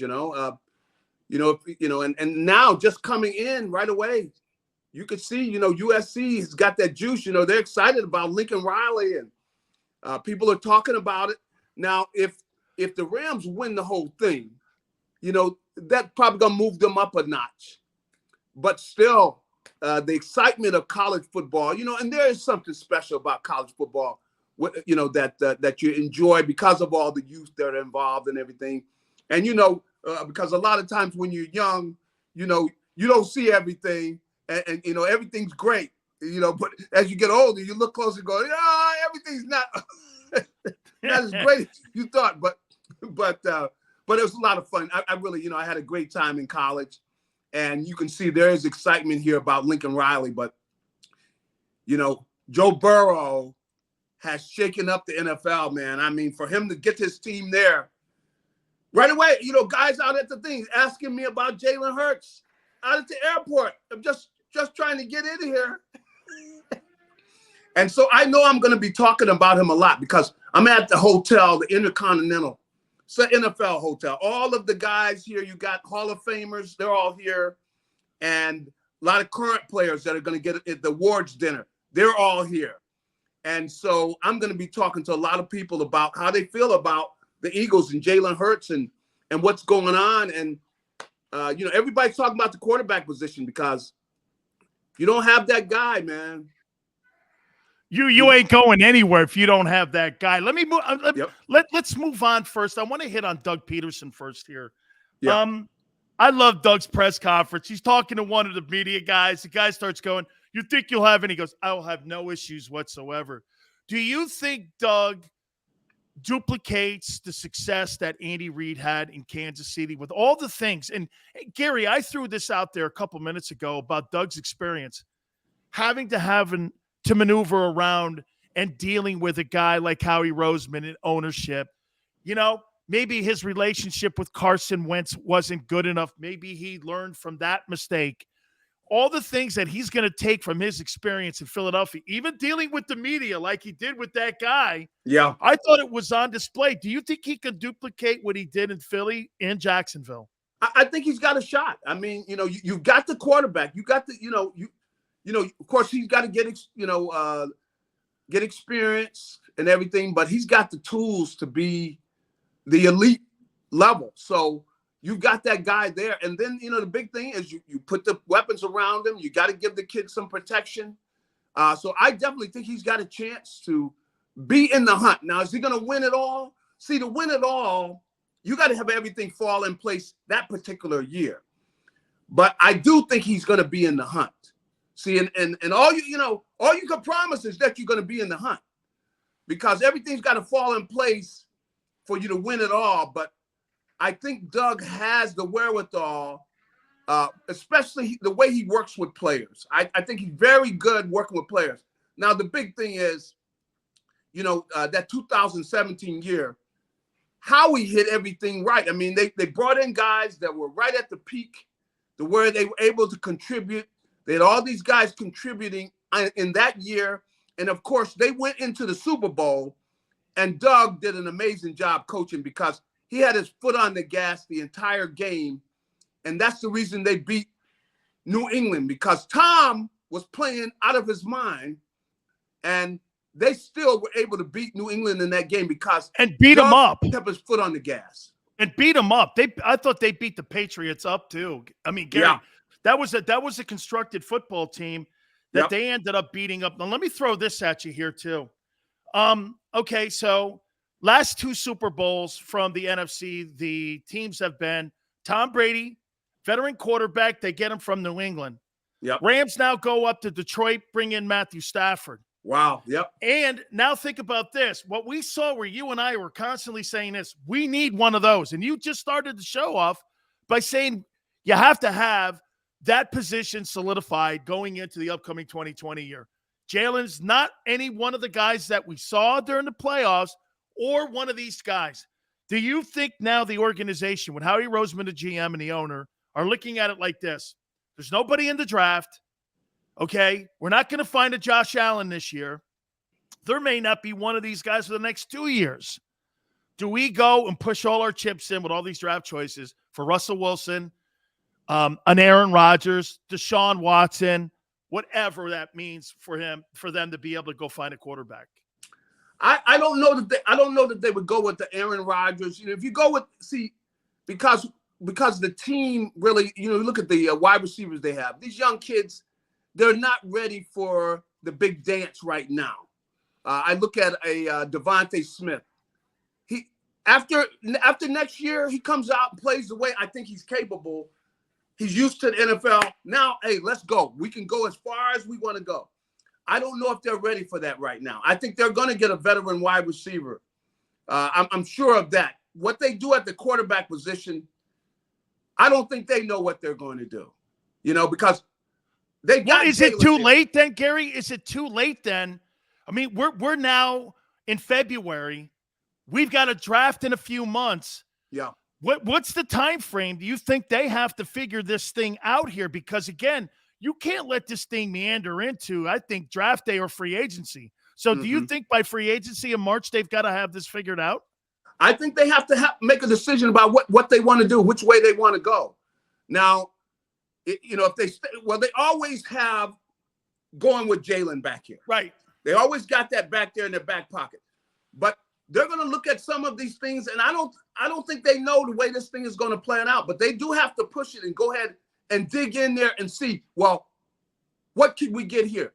Where you basically go to a team and tell them, okay, what if we were to give you A, B, and C? Could we do a deal? Could we do something for A, B, and C?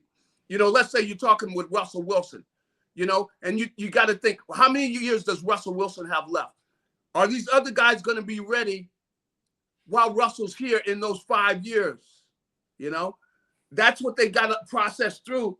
And, certain guys they're going to eliminate. Maybe that eliminates Russell Wilson.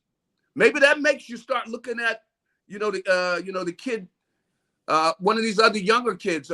Maybe they haven't. Nobody has said that there's special guys in the draft.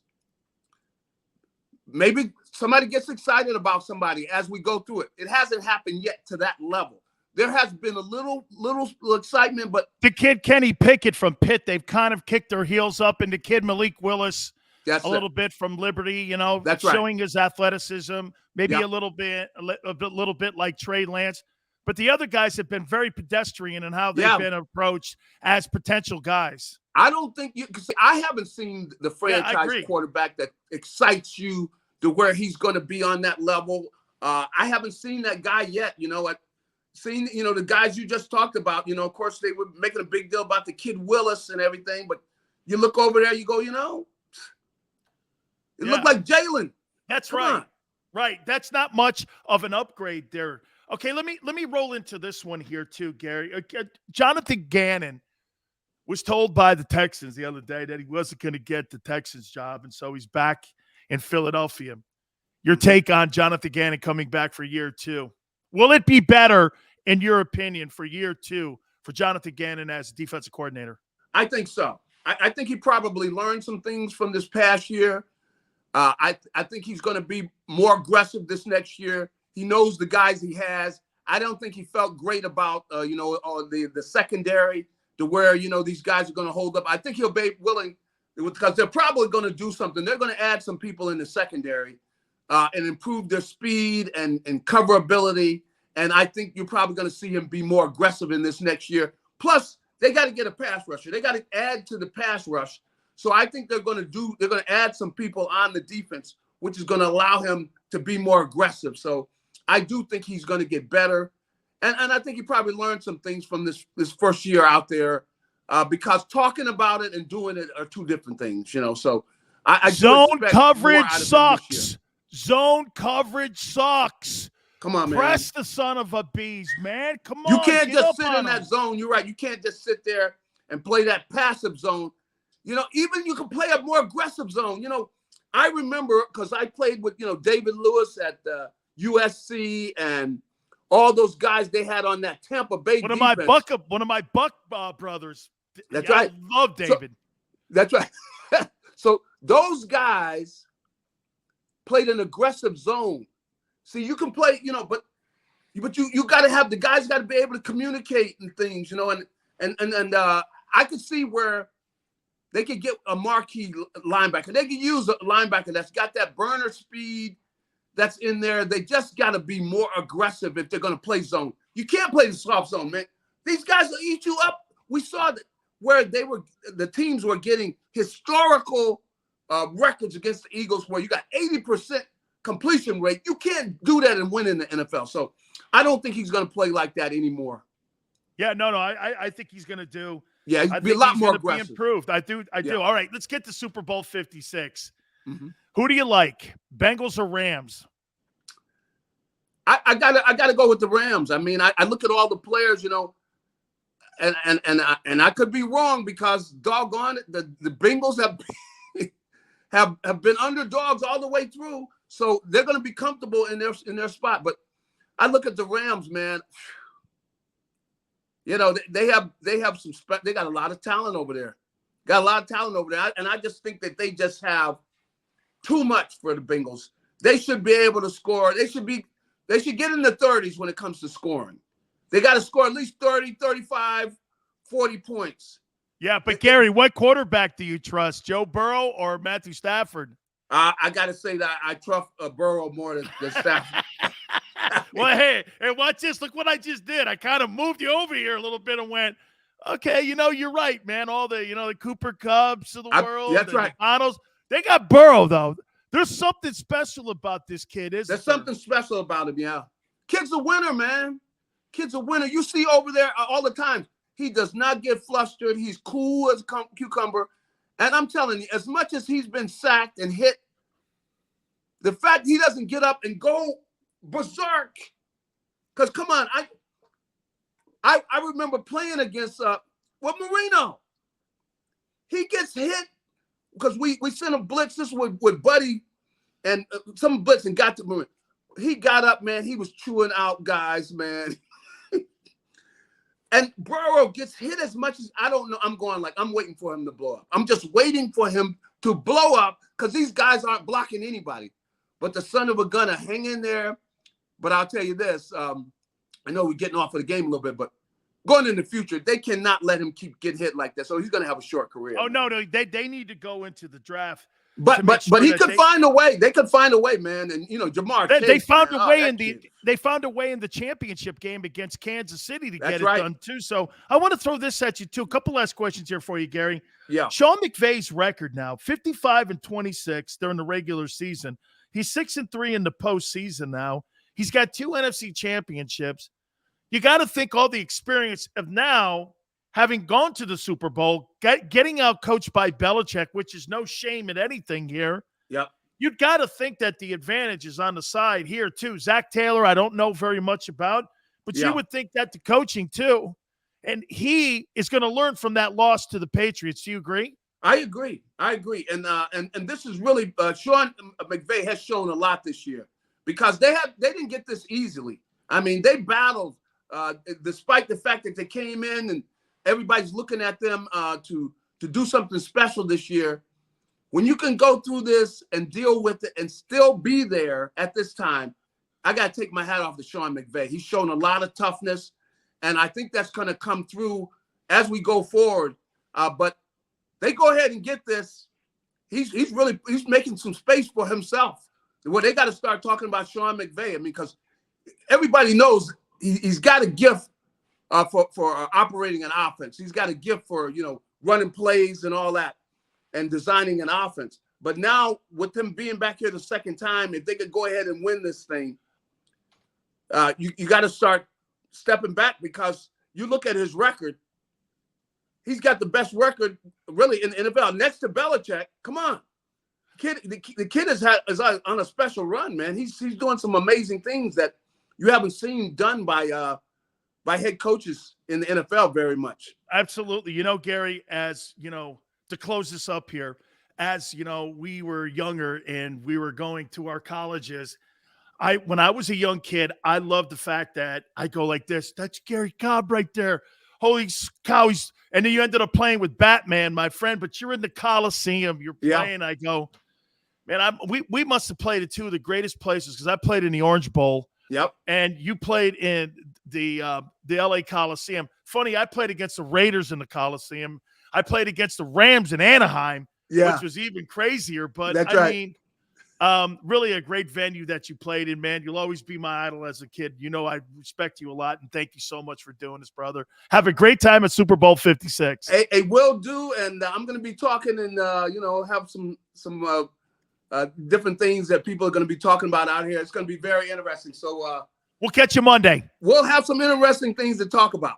You got it. Thank you so much. That's my friend Garry Cobb from Fox 29 in Philadelphia. So he's there for the entire Super Bowl 56 week for Fox 29 and also the National Football League. All right, we're going to take a small time out. Please hit the like button.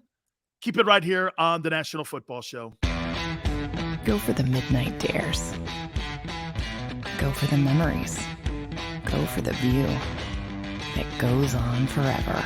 Go for the bubbles in your bathtub and in your drink. Go to bed whenever you want. Or don't. Go for him. Go for her. Go for the win. Go to Ocean Casino Resort. Book your trip at theoceanac.com. At Stateside Vodka, every new customer gets the world's best rocks glass. Free. What's that? A rocks glass? You're telling me that bottle is cut in half? You could say that. Holy shit. And you're telling me I can get one of these glasses for free? That's right. 1 free rocks glass per customer with each first-time purchase of Stateside Vodka. So good, it just disappears.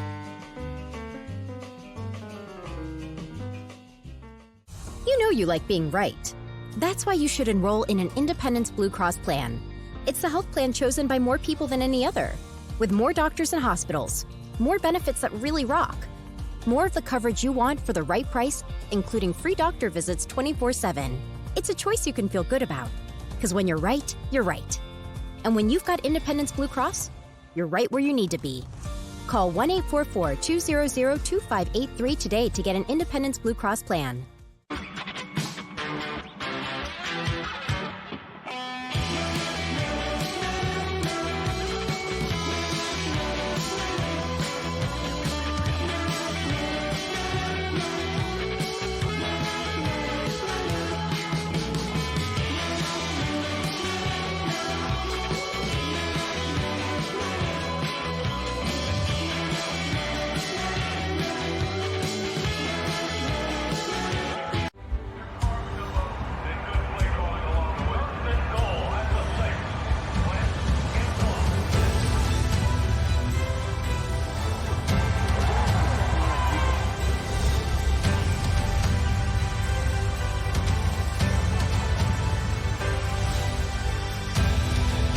Field of life, First Trust Bank is there for you. Champions on 3. 1, 2, 3. Because Philadelphia dreams deserve a Philadelphia bank.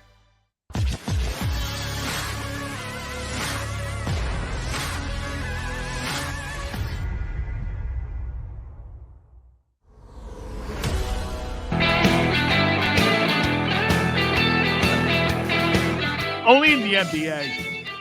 Dan Sileo, National Football Show. Guys, please hit the like button. Thank you, guys. You guys have been great today. We have powered through all the issues that we're having at the Sileo studios, man. Unbelievable. Plumbers everywhere. Crazy stuff, man. We've been able to get through it here, though, too. So we appreciate everybody hanging in there with us, man. Thank you. So let me get this right here. Hang on here. You ready?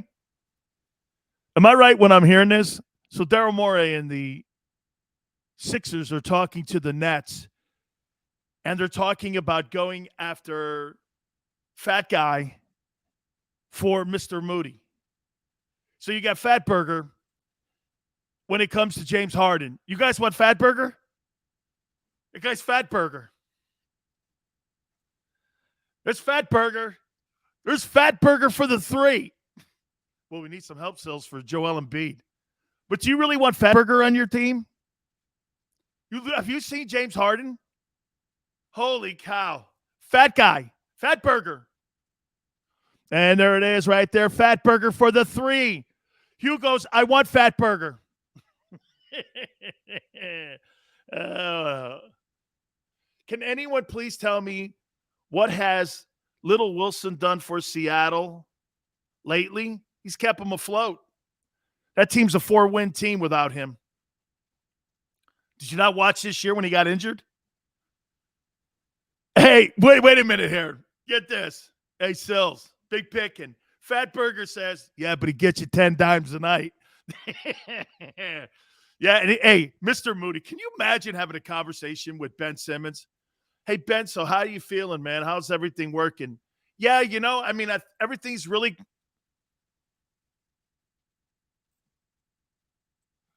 Ben, how are things going? Yeah, things are going really well, and –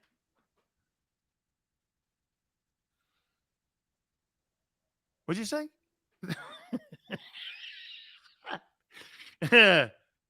What'd you say? Oh, hey, Chris, can you imagine Zion and James Harden at a White Castle? Holy shit. Cows wouldn't be safe. I bet you Zion and Fat Burger, James Harden. Oh, Jesus. I bet you they could crush about 400 White Castles. You think you're right? Easy money. What do you think? You put Fat Burger with Zion? Holy shit. Man. Oh, you talk about toilets being fucked up. Philly's going to bring Fat Burger in. My God, they'll kill that guy. Oh, my God. You're going to take that guy to Wells Fargo, Fat Burger, and you're going to put him on the floor with Joel Embiid? Oh, man. Oh, man. And then you got and here's Mr. Moody. You've been traded to Brooklyn. That means I get to play with Kyrie. How about a conversation between Kyrie and Ben Simmons? How'd you like to be in that room for that? Kyrie, yes, the world is flat. And Ben going, yes, I agree. Whatever you say, my brother. It's flat, right? Of course it is. Yes, it's flat. It's as flat as the parquet floor at the Barclays Center. Are you kidding? Are you kidding? 200 sliders, Chris? I think that's a piece. I think that's a piece. Dude, Zion could probably kill that. Oh, Brooklyn would eat him alive. Hey, Ben Simmons has no idea where he is. Ben Simmons says no to the Olympics for Australia. Oh, he's from Australia? I could never have told. Oh, man. Flat my ass, it's round. Way to go, Chris. Way to be an American. Way to be a revolutionary guy. Go out there on a limb. Yeah, the world's round. Sills, remember that. Send me to New Orleans. No shit, man. With all that crawdads down there and all that crayfish, man. I love that stuff. Had that stuff in Florida. By the way, Super Bowl meal. Wings or pizza? See, to me, I'm a wings dude. I like wings. By the way, I've been to one of your wing bowls. I don't know if you guys do that anymore. Do you guys still do the wing bowl? You guys used to do that at the Forum. You guys used to have this Tony Bruno and all them guys at IP, and I went to a few of them. Man, I love those. The Philadelphia guys, in case you're not from that area, they used to put on this thing called the Wing Bowl, and all the listeners would show up. It was fucking unbelievably awesome. Dorks canceled it. Oh my God, Xander said they canceled it. No wonder IP's trying to cancel me. Well, yeah, going on with Sileo. And by the way, you see them using our topics all the time. It's okay, guys. Hey, it's flattering. Yeah. Xander's like, I know, I see it. Go on their website. They take my topics and they throw it out on their website. So they're clearly up our tailbones. Yeah, going on with Sileo. Please do our forums and our platforms.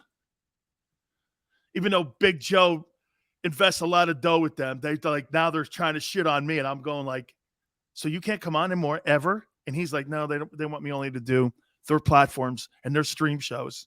Oh, okay, well, I know Mike D. I'll ask him how that works. Okay, and yet all them shows ask me to go on. So this is what I'm going to do. I'm going to pull a Pat McAfee. Oh, okay.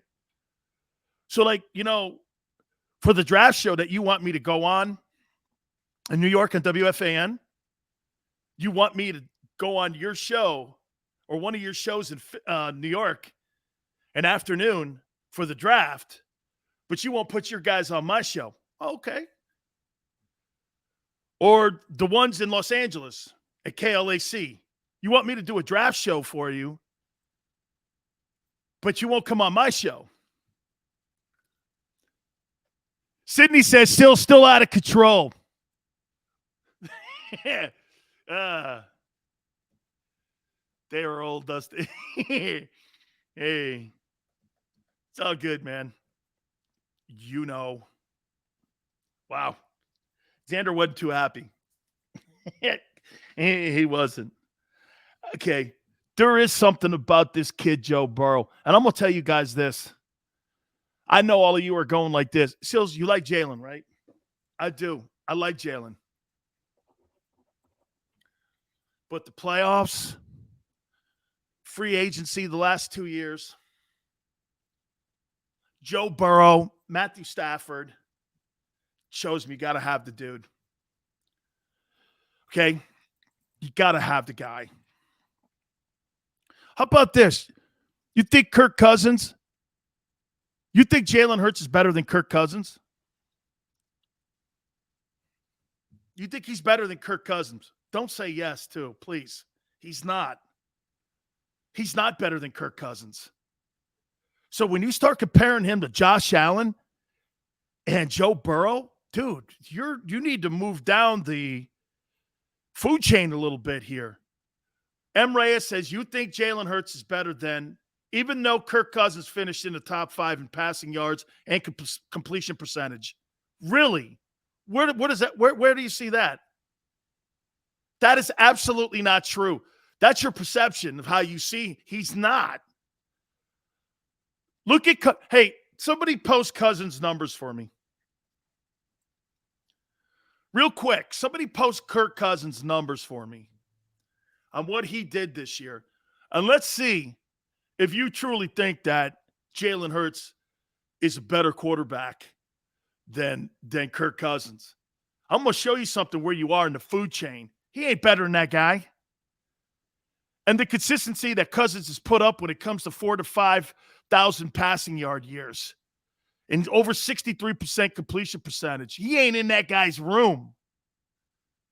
And we look at Kirk Cousins and go like this, right? I don't know. You know, that's somebody I want to have my franchise as a centerpiece to. Is that a guy that I want to go like this? So wait a minute. Kirk Cousins was 42-21 and 33 touchdowns. You think Jalen's better than that? You guys are high. You're freaking high. Kirk Cousins had more weapons. Kirk Cousins has more weapons. Well, he utilized them. Guy had a great year. Well, when you have players, you utilize them. And when I watch Jalen Hurts in a playoff game against the Bucs and I hear Aikman going, single coverage, throw the fucker. Single coverage, throw the fucker. Couldn't find him. Couldn't find him. Easy money. Hurts 16 TDs, 9 interceptions. Yeah, but you also have to throw into 10 rushing. That puts him at 26 TDs. Taysom Hill, I have no idea how he got a $20-some-odd million quarterback contract. I have no idea, dude. Okay? John, I don't know about that. Come on, man. Easy Money says the Eagles team is stacked outside of quarterback. It's true. You put how about this? If you put Matthew Stafford on the Eagles, do you think the Eagles win 13 games? You think they win 13 games? Hey, but Reyes, I'm not saying Kurt's winning a boatload of games, but he's a better quarterback. I'm showing you where you are in the food chain. I'm not talking about Kirk Cousins being some star, but he threw for 4,200 yards. 4,200 yards. I'm not sure Jalen Hurts ever throws for 4,000 yards. And he's consistently throwing for 4,200 yards.